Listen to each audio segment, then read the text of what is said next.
Yo, what's up mga kaibigan? Nalina tayo magkwentuhan. Kanina ngayon naganap ang NBA All-Star Game o NBA All-Star Games. May kakaibang format na ito kung saan nahati ang Team USA sa dalawang koponan. Isa with the veterans tulad nila LeBron James, Kevin Durant, and Kawhi Leonard. At mga young players sa tulad nila Anthony Edwards, Cade Cunningham, Chet Holmgren at iba pa.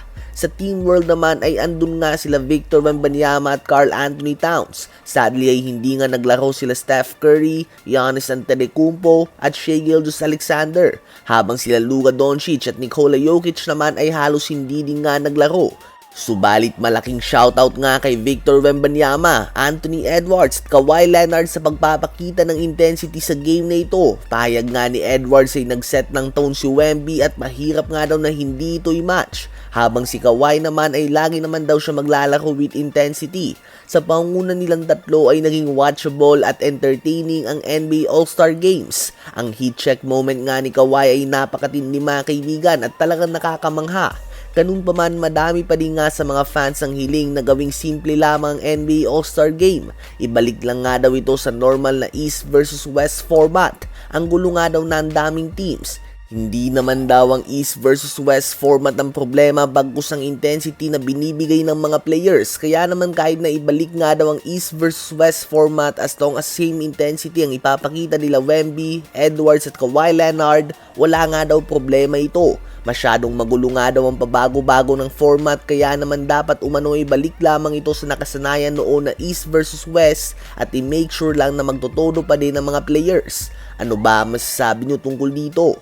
Habang si Stephen Curry naman ay mukhang na-inspire nga kay Damian Lillard sa 3-point contest. Kahapon nga ay opisyal nang naging si Lillard ang pangatlong player sa history ng NBA na nanalo ng 3-point contest ng 3 beses. Si Steph Curry nga ay may dalawa pa lamang mga kaibigan. Kaya naman pahayag nga ni Curry na next year umano sa 2027 NBA All-Star Weekend ay sasali siya dito.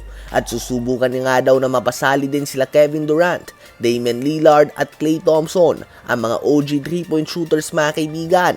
Si KD nga kahit na napakatindi niya na shooter ay nagkalat siya noon sa 3-point contest, only scoring 6 points on 5 of 25 shooting sa event.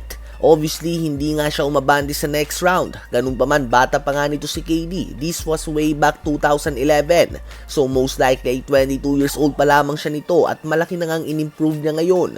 Si Devin Booker nga ay lagi naman solid ang pinapakitang performance. Nanalo na siya ng 1 beses, subalit nakalimang subok na din nga siya dito. Hopefully ay healthy nga ang lahat ng mga solid shooters, especially ang mga pangalan na binanggit ni Steph Curry na lahat na din maedad.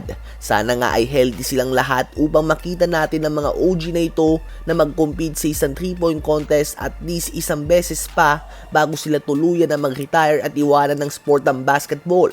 Ano ba masasabi nyo tungkol dito?